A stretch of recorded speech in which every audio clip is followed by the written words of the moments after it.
Subscribe to our channel by clicking the subscribe button. Click the bell button and enjoy the latest uploads from our channel. جی خطبہ جمعہ کی اذان سے پہلے کتنی سنتیں ادا کی جا سکتی ہیں؟ کیوں جی حاجی صاحب کتنی ادا کرنی چاہیے؟ جی 4.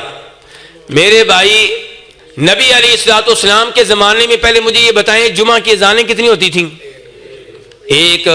کتنی دیر پہلے ہوتی تھی خطبہ سے پہلے؟ کتنی دیر پہلے؟ بخاری وغیرہ کی حدیث پڑھیں آپ کو پتا چلے گا کہ نبی علیہ الصلوۃ والسلام گھر سے نکلتے، منبر پہ بیٹھتے، اذان شروع ہوتی، اذان کے بعد خطبہ شروع ہو جایا کرتا تھا. بتائیے سنتیں کب پڑھتے تھے؟ تو صحیح بات یہ ہے کہ جمعہ کی نماز سے پہلے سنتوں کے نام سے کوئی نماز نہیں ہے. نفل ہیں جتنے بھی پڑھ لیں. خود نبی علیہ الصلوۃ والسلام نے ترغیب دی ہے.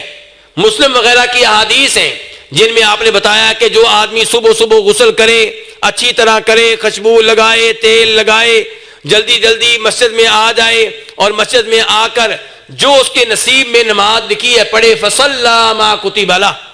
تو مسجد میں آ کے جتنے نفل پڑھ سکتے ہیں پڑھیں، 2 4 6 8 10 12 14. صحابہ کرام سے جو ثابت ہیں وہ نفل ہیں.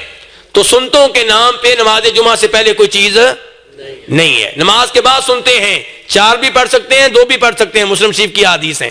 جی